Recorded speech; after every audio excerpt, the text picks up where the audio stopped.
And welcome, welcome, welcome. This is Peter Winnick. I'm the founder and CEO at Thought Leadership Leverage, and you're joining us on this LinkedIn Live edition of our podcast, which is Leveraging Thought Leadership.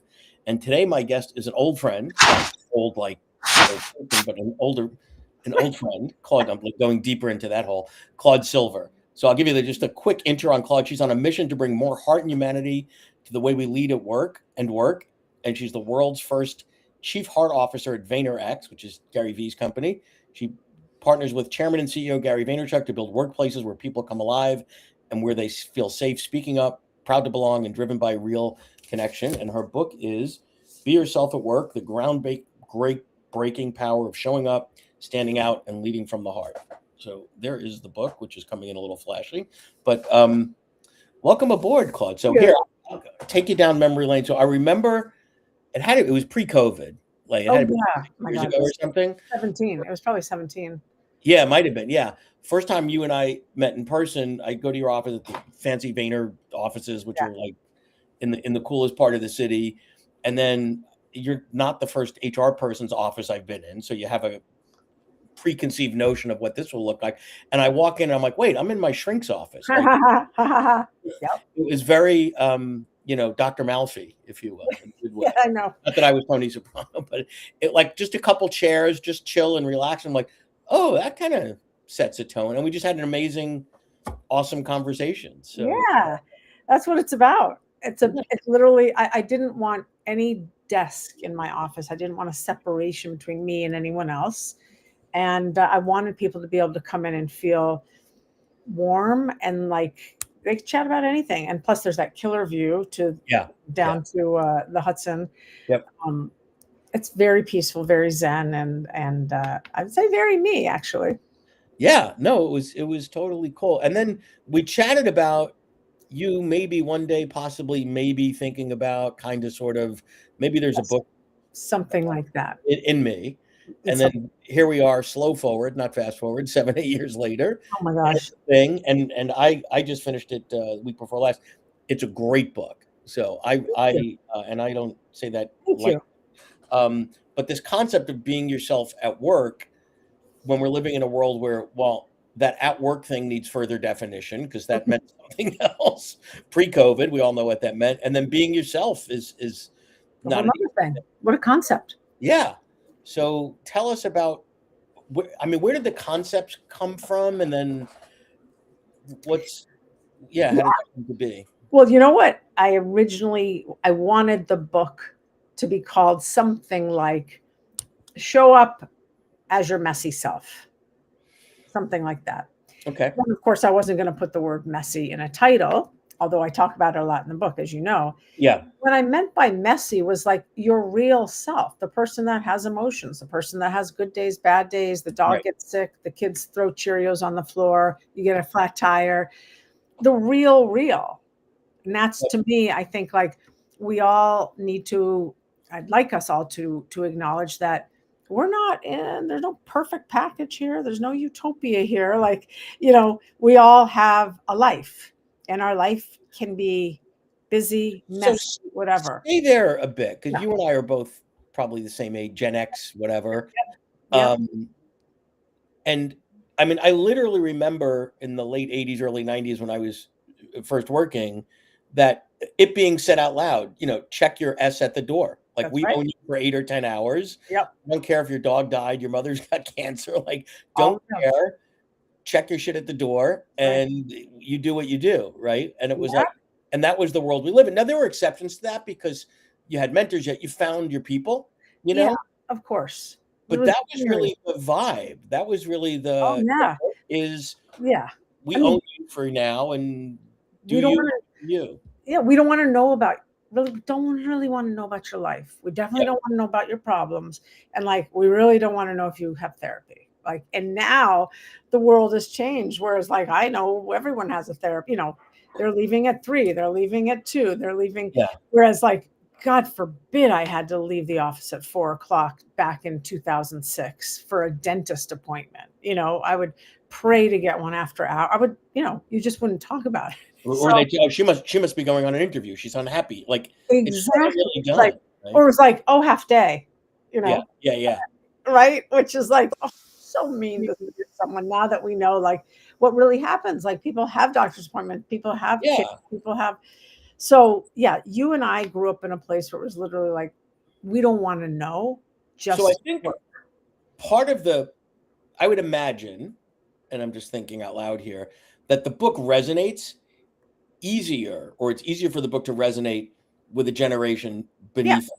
And the 1,000. struggle that we have as leaders and managers at our age is, wait a minute, you're changing the game on me. The boundaries keep changing, and what can I ask, mental health in the workplace and psychological safety. And can I say this out? Like, you want to be helpful, but you don't Yeah, know where those borders and boundaries are, yeah, whether pronouns, there's so many things, and you want to be good and you want to take care of your people, but you so don't many. know, like, where's the playbook? Yeah. I mean, that's the thing. Like I was actually just talking about that today with someone that I want to bring in to do some sensitivity training. Yeah. I'll call it something different than Yeah. sensitivity, Yeah. Yeah. but really like real talk. Like, Yeah. I don't know what to call that person, or what do I do when I overhear someone use that word with that person? Like, Yeah. or someone asked me if I've lost weight and I'm uncomfortable. Like, Right. the whole gamut, and we haven't even, and I'm not even talking about the color of my skin, the color, blah, blah, blah, Right. Right. everything.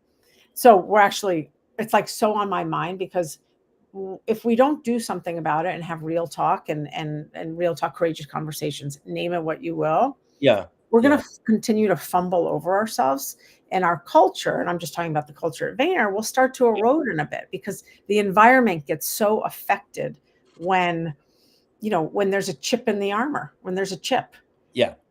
Yeah. Well, and when you're not, I mean, I think the flip side of being yourself at work is not being yourself at work. But what if yourself is a jerk? Well, that's the thing. If you're that is where the culture has to be able to police. And tissue reject. Yeah, literally, it's tissue reject. It's like, is it okay to have a-holes here? Is that like, do you have that gung ho, like, you know, charge? Or we're lucky, like Gary's an absolute gung ho charge, but Yeah. there's no a-holes. Right. So what happens if there are jerks is that gets surfaced and we talk about it. If it's something, if I'm doing that conversation, it's like, hey, I just want you to know, like, that attitude's a real vulnerability for you. You're such a high performer. However, your attitude really stops people from wanting to be with you. Like, Yeah. what are we going to do with that? That's how I have that conversation.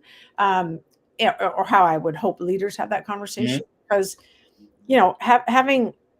having jerks and a-holes is not, it's not conducive to the environment that I certainly want to be in. And it doesn't make me want to work any harder. Right. And that's different than, I think, and you speak about this a lot in the book. Everybody's got bad days, Everyone's right? got that. So we're not going to judge somebody on the one day they came in cranky or No, it's a switched the coffee consistent. to decaf. If you consistently are interrupting that, constantly in that meeting, every single meeting, if you're interrupting, you need to be heard so badly. We need to talk about that Yeah. because that's subtle, but that's, to someone else, that's death by a thousand paper cuts. That's Right. literally, okay, I can't really name it, but when this person's in the room, I know I just feel small. Oh, that's because you're being interrupted every time. Makes a lot of sense to me. Yeah. So I want to talk a little bit about your journey, and it's early in the process as a thought leader. So you've got a very demanding full-time Yeah. gig, to say the least, Yep. right? Yep. Yet you said, I'm still going to do this because writing a book is not easy, promoting a book is not easy, etc. What either insanity or passion or some combination of both said, I got to do this and I want to do this, and here's why. Yeah. So about 10 years ago, so before you and I met, I had said to Gary, I want to write a book. Yep. And I told him in particular because there's no one that holds someone more accountable than Gary. And I Yep. couldn't just be like telling my best friend because my best friend will let me off the hook, right? So I told him I knew I wanted to write about hurt in the workplace. That is what I knew. Yep. And why did I know that? Because when he and I were just before we drummed up this role, this title of Chief Heart Officer, I said to him, because I had been working there for about 16 months, like, hey, this is great. I just don't want to do advertising anymore. And Yeah. he said to me, all right, well, what do you want to do? And I said, I only care about the people here. I care about the heartbeat. So Yeah. I always knew I was going to write a book about the heart in the workplace, Sure. humanity in the workplace. And I knew that even prior to Vayner, I had amassed so many learnings, and Yeah. I'm getting old over here. And so it wasn't until COVID hit where I had thinking time. Right. I Right. had time to start to think. I hired an agent. The Mhm. agent and Yep. I just word vomited everywhere, and we started to get to a formation of something. Sure. And then, and then I started and stopped and got, insecure. I have nothing new to say and this and that. And I'm like, well, Sure. Claude, I don't know if there is anything new to say, but the way I say it is going to be the new part, right? Like, I'm not I think saying it's the way you say it, and then the vulnerability, right? yeah, Because a lot of people can get out there as the expert or the academic, or I'm the head yeah, of it, like here's all my accolades and I went to yeah. Harvard and blah blah blah blah blah blah blah. But you sort of go the other way, right? And say, here's I messy, will. here are my warts and all. Here's the Jeez. stuff that I did, the good, the bad, the ugly. And Yep. then whether I can relate to those specifics going off into the wilderness or whatever or not isn't really the point. It's like, yeah, we've all got those stories, Yeah. But why do we like those are swept under the rug? Because now I'm, like a rock star in corporate. I don't talk about that, and I think just Yeah. setting that tone is pretty cool. Thank you. I appreciate that. And I mean, you've known me now for a while. It is definitely what you see is what you get. I want people to feel comfortable Yeah, around me for sure and safe. And when they read that book, I didn't want them to feel preached at. I have nothing to preach. I have nothing to preach and maybe not anything to teach. But what I can say is, listen, it's tough in the workplace right now. yeah, It is tough no matter how you slice it. Most importantly, you want to get yourself right. You yep, want to get to know yourself. You are the CEO of you. It's one of the first yep, chapters. Know that. And then because you know that and you have self-awareness and you're working through your imposter syndrome and the lie exercise, take that into teams. Be your best self in teams. Don't shrivel, don't shrink, don't do the things you used to do. You just did this entire self-awareness journey in the book or through the book. Like I yeah, want you, I want you to show up strong. I want you to show up and be like and take up space. And that looks different for each and every person. yeah. And what one of the things that's interesting about that is, you don't come up as a typical HR head of HR at a fast growing whatever, because there's sort of the stereotype of what that might be, I mean, right? I didn't do HR at all. I stayed Yeah, away from HR. Oh, right. it would have been a creme de la creme job for someone like me who loves psychology, Yeah, who studied deep psychology and spirituality, but I stayed away. No, thank you. I don't want right. to do that. And then I think the other thing that's interesting is having a real organization to use an experiment. This isn't just Yeah. theoretical. No. And then what struck me early on in getting to know you is there's this brand of Gary that's just so big, right?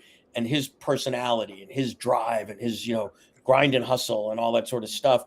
And not that I would say he comes across as heartless, but you don't think of heart in that. You just think of like, wow, this guy's he's up 24 hours, he's up at 3 in the morning and he's doing Yeah. this, like, and he's working, working, working, the immigrant story, like all Yeah. this stuff. And then you're like, wait a minute, he created this or supported this chief heart officer. Like, did somebody get him on an off day? Like, how did that happen? But it makes perfect sense because I see there's a yin and a yang to you and Yes. yeah, Yes. And there's a difference between Gary V and Gary Vaynerchuk. yeah, I yeah, work with the human, not the brand. And the yeah, human couldn't be more empathetic. The right, human couldn't be more what you see is what you get. This is me, like and I love that. I wouldn't be able to work with someone that didn't acknowledge how important this work is. And he does, and he blesses it. And thus sure, we do it, right? So I'm extremely lucky. And through that journey, I'm able to, find patterns, see what's going on, see like, wow, that person really could use some training or some But coaching. I think there's also a culture there because it is still startup-y, even though it's not a Sure growing is. company. It's Yeah. like you can try new stuff as Oh long yeah. as it's not a bet the house, and if it Yep. doesn't work, it's an experiment, and we learn and we move on. Yeah. Where you get to the Fortune 500, and the level of experimentation is close to zero. It's like if It's we could be up, you know, 0.10% better on our retention this year, it's like, oh my God, there's purgatory for me to even think about that's yeah. all day. Yeah. And so what better place, what better fertile ground? It's a playground for me to do this, for me to play, to experiment, to bring different things in, Yeah. just like it is for us to go, we're going to start something with collectibles because Gary really believes in a collectible market. Well, I don't know anywhere else that's doing collectibles. We're going to give it a shot. If it Yeah. fails, it fails. We learn. If not, super. Yeah. Very cool.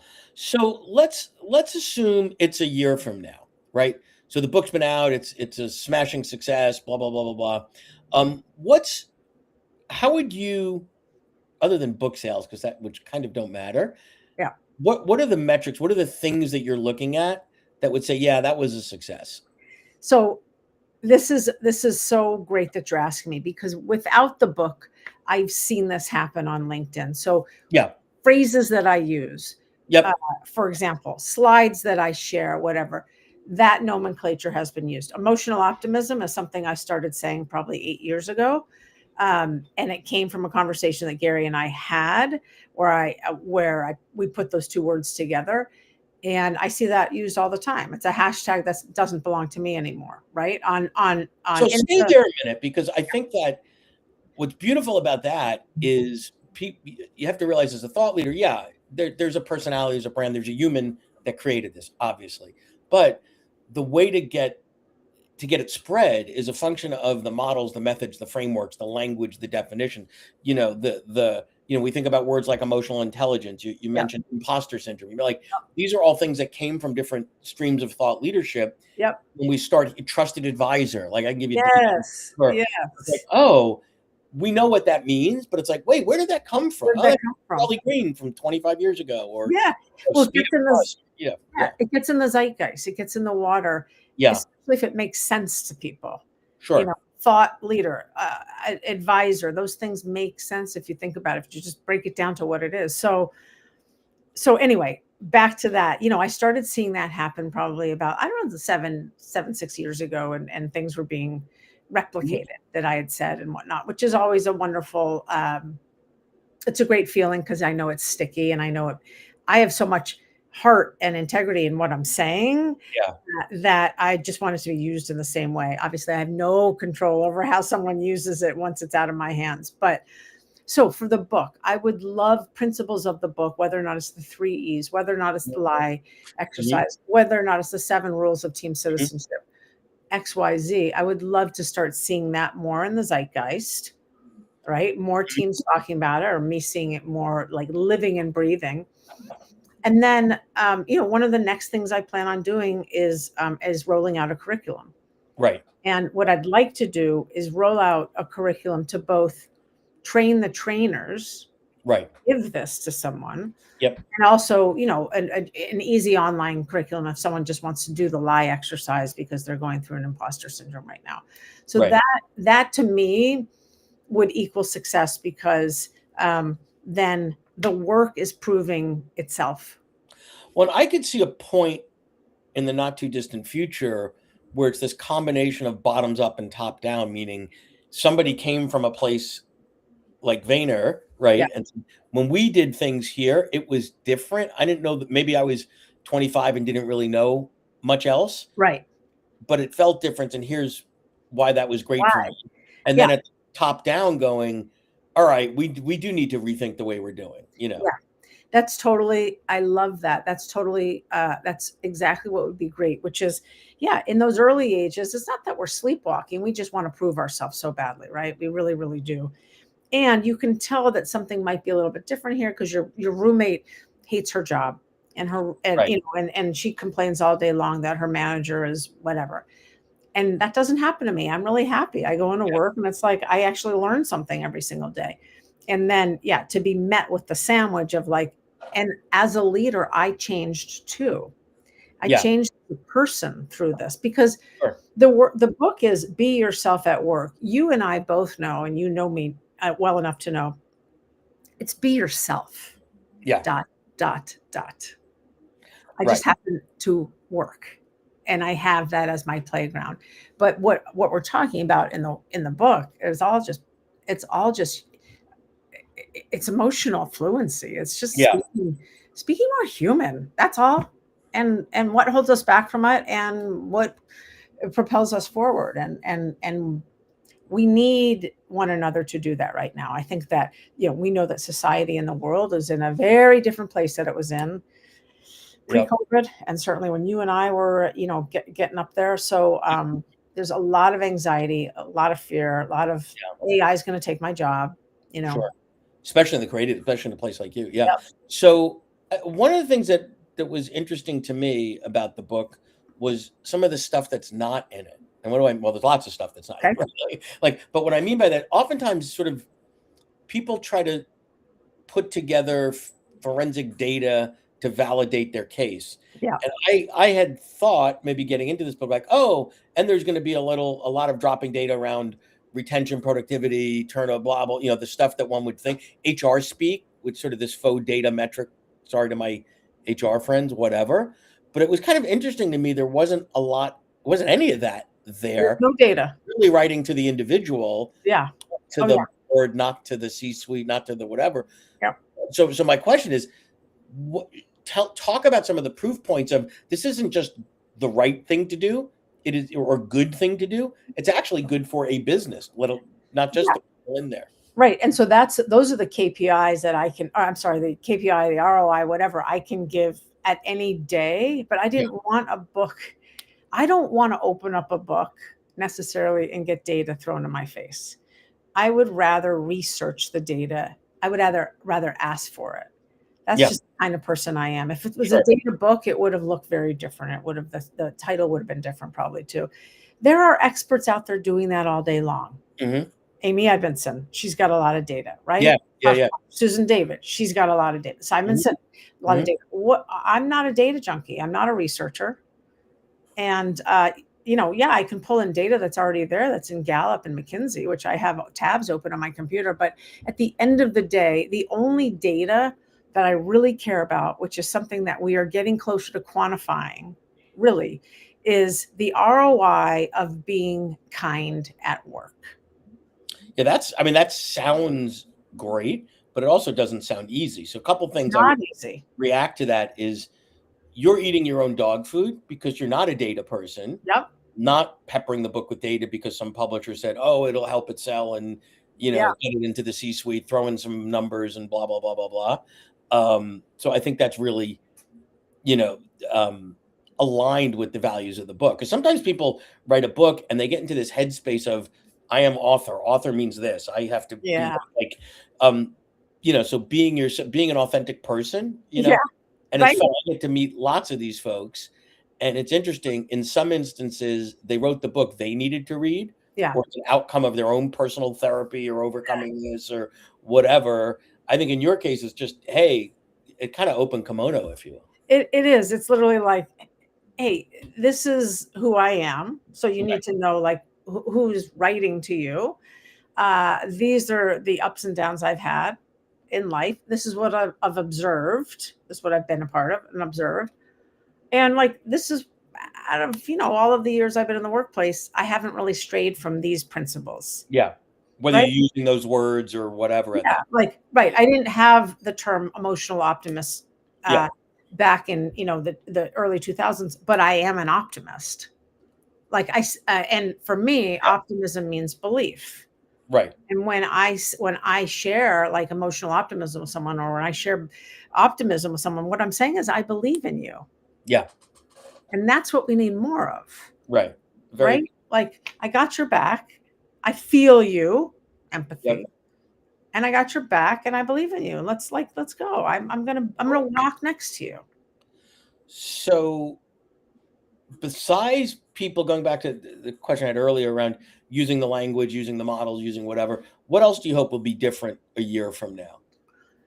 Well, I tell you what, I hope a year from now, we individuals aren't feeling grand statement, but are aware, at least more aware of the armor that they put on every single day to walk into that workplace or to get on a Zoom. So whether or not they have to cover themselves up, they have to pretend they're a PhD, they have to XYZ.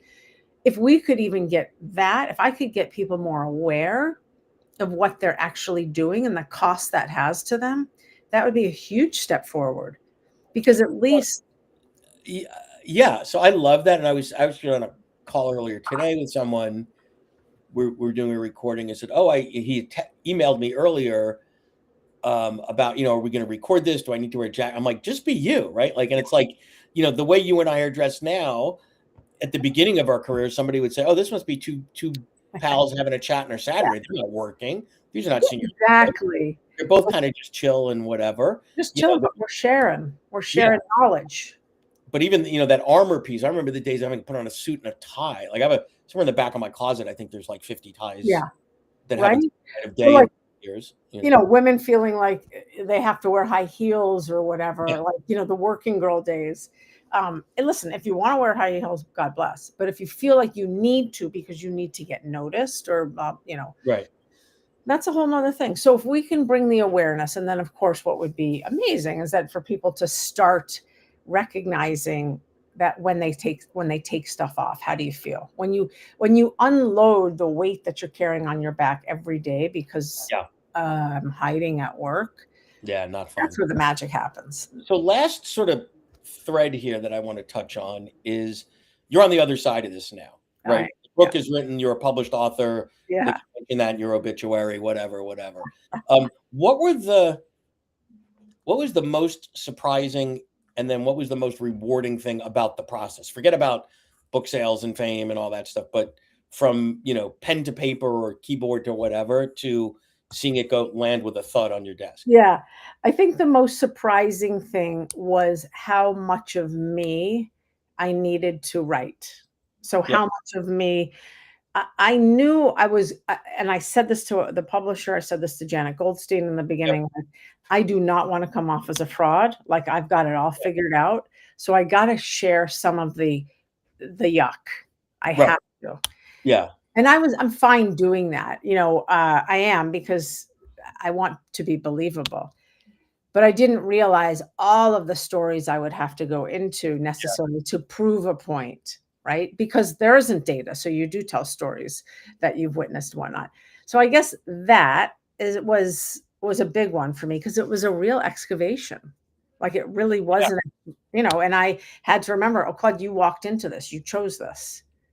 No, you talk about like real, real shit. The relationships you're in, your identity, your like, there's not. I do. So that, what I liked about that though, Peter, is like, my aim is true. Like I'm not here to pull the wool over anyone's eyes. I've seen a lot in these 50 plus years, as everyone has, and I'm here to share it. If I feel as though it will be impactful for someone, or also just like get us on the same playing field. I am no different. Right. I am not. So that, I would say, was the most surprising and also very rewarding, because it's out there now. Whatever, you don't know all my dirty secrets, right? I'm not going to go, and you're not going to do that either. But like, I think you can see me as a human being, rather than after I do a keynote or after I do this and people are like, I want to be just like you. And I'm like, no, be you. Right. Be you. You don't want to be me. I'm me. I got me. Yeah. Don't worry about that.